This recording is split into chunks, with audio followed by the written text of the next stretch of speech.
This is section 2, which is still the fundamental concepts of poker. And this is the 4th lesson in this section, and this lesson is all about position.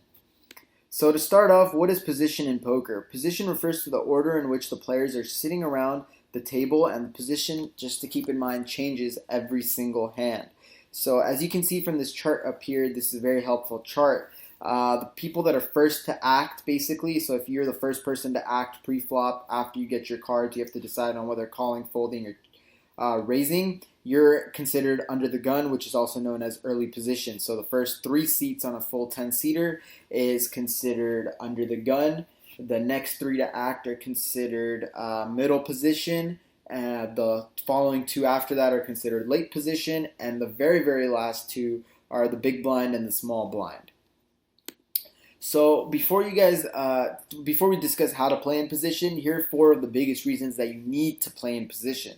So number 1, when it's your turn to make a move, you're going to have more information than your opponents do. If you're the first person to act, you do not know what the rest of your opponents and players on the table are going to do, so you're really shooting in the dark. But if you're the last person to act, you know everything that the person before you has done. You know how many people have called, how many people have raised, and how many people have folded their hands.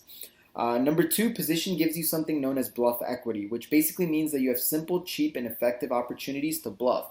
So if on the flop and the turn everyone before you checks, that's a pretty good sign that nobody really has something, so you do have some options for bluffing and getting some equity out of a pot. Number 3, acting last allows you to make far more accurate value bets. So when you're betting first, you're really just shooting in the dark because you don't know where your opponents stand. But if you're at the end or one of the last people to act, you have a much better idea of what your opponents are doing. So having last action gives you control over the pot size at the end of it all. So start off to discuss early position. So this is the worst position to be in, and this refers to the players to the 3 seats to the left of the dealer.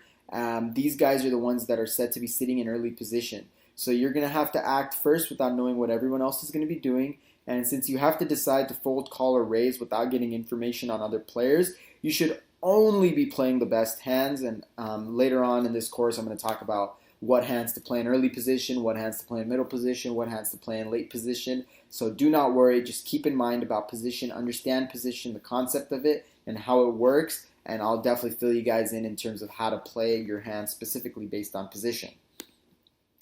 Middle position. So these are the players who are in the middle. So they aren't in late position and they aren't in early position. So you really get to see how poker players in the early position have decided to play their hands before you make a move when you're in middle position. However, you still have the other half of the table to follow, so you still want to be rather careful.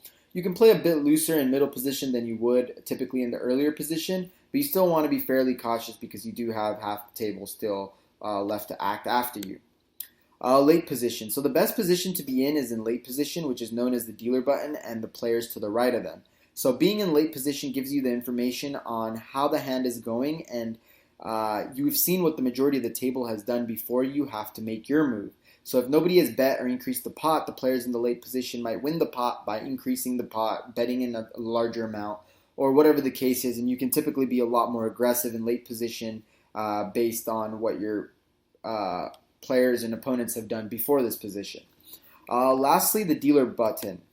So the dealer button is known as the best position to have on the table. Aside from the pre-flop rotation, you're the third to last player to act, but after that, on the flops, turns, and rivers, the player sitting at the dealer button always gets to act last, which is an amazing thing. So this is the most desirable position to be in because you're going to be the last to act in each of the rounds of betting from the flop onwards. So it's very desirable, and it gives you the ability to really get good bluffs in, and if you do make a hand, you have all the position and all the advantages necessary to successfully get a profitable pot out of these situations. So that's it for this section on position. I'll see you guys in the next one.